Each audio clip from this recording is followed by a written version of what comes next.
Se llamaba Manuel Mena y murió a los 19 años en la batalla del Ebro. Fue el 21 de septiembre de 1938, hacia el final de la Guerra Civil, en un pueblo catalán llamado Bot. Era un franquista entusiasta, o por lo menos un entusiasta falangista, o por lo menos lo fue al principio de la guerra. En esa época se alistó en la tercera bandera de Falange de Cáceres, y al año siguiente, recién obtenido el grado de alférez provisional, lo destinaron al primer tabor de tiradores de IFNI, una unidad de choque perteneciente al cuerpo de regulares. 12 meses más tarde murió en combate, y durante años fue el héroe oficial de mi familia.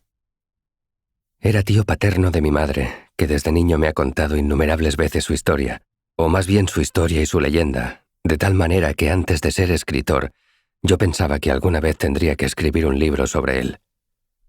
Lo descarté precisamente en cuanto me hice escritor.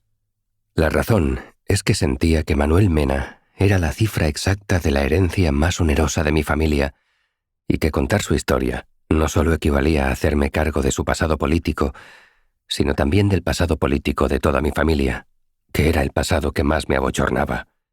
No quería hacerme cargo de eso, no veía ninguna necesidad de hacerlo, y mucho menos de airearlo en un libro. Bastante tenía con aprender a vivir con ello. Por lo demás, ni siquiera hubiese sabido cómo ponerme a contar esa historia. ¿Hubiera debido atenerme a la realidad estricta, a la verdad de los hechos, suponiendo que tal cosa fuese posible y el paso del tiempo no hubiese abierto en la historia de Manuel Mena vacíos imposibles de colmar? ¿Hubiera debido mezclar la realidad y la ficción para rellenar con ésta los huecos dejados por aquella?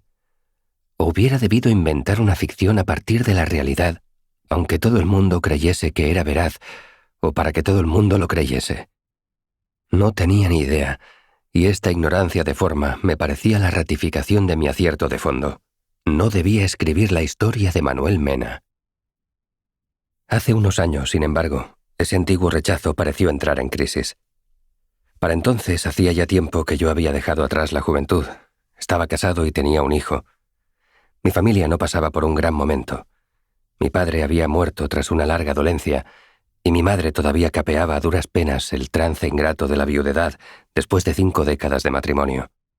La muerte de mi padre había acentuado la propensión natural de mi madre a un fatalismo melodramático, resignado y catastrofista.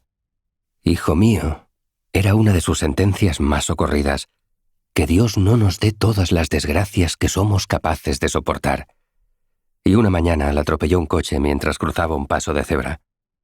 El accidente no revistió excesiva gravedad, pero mi madre se llevó un buen susto y se vio obligada a permanecer varias semanas sentada en un sillón con el cuerpo tatuado de magulladuras. Mis hermanas y yo la animábamos a salir de casa, la sacábamos a comer o de paseo y la llevábamos a su parroquia para oír misa. No se me olvida la primera vez que la acompañé a la iglesia. Habíamos recorrido al ralentí los 100 metros que separan su casa de la parroquia de San Salvador, y cuando nos disponíamos a cruzar el paso de cebra que facilita la entrada a la iglesia, estrujó mi brazo.